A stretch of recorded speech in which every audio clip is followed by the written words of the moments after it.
আমরা গোসল করতে যাব না। আই গোসল কর, আমি গোসল কর। বলছি না গোসল করতে যাব না। এই মোর ভাঙে যাবে তো, ভেঙে যাবে না। না গোসল কাম পাইনি। বাবা আইনে। বেয়াদবি করো না, বেয়াদবি করো না।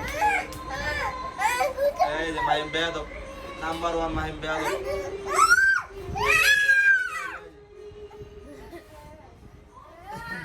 আমি পরে যাবো তো এইখান থেকে, চোখে থেকে পরে যাবো না।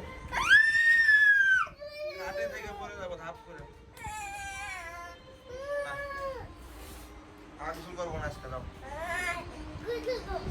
বলতেছি গোসল করবো না, করবো না, করবো না।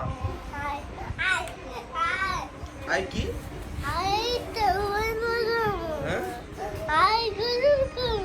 গোসল করবো না। তুমি কেমনে কান্না করতে কত? এ বেয়াদবি করবো না। এই সি সি সি সি।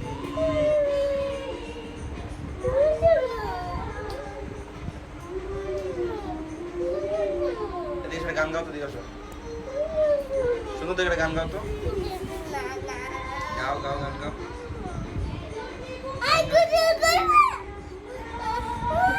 তোমার কি অনেক গরম লাগছে? হ্যাঁ, তোমার কি অনেক গরম লাগছে বাবা?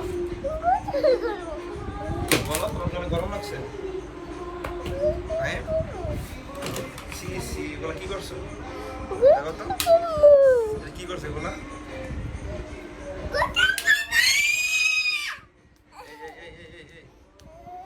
বেয়াদবি করবে না বললাম, ঠিক আছে?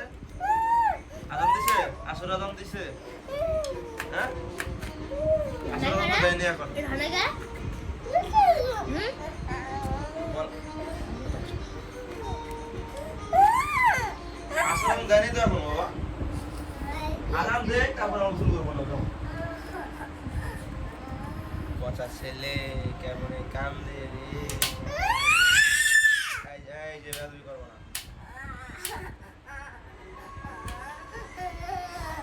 ও আসলে দুপুরের আজান মানে আসর আজান দেওয়া মাত্রই গোসল করার জন্য পাগল হয়ে যায়।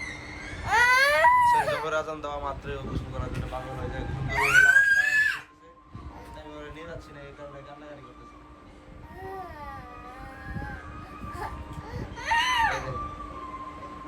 গোসল করার পাগল, মানে পানিতে গেলে একটু খেলতে পারে, এই কারণে গোসল করার জন্য পাগল হয়ে যায়।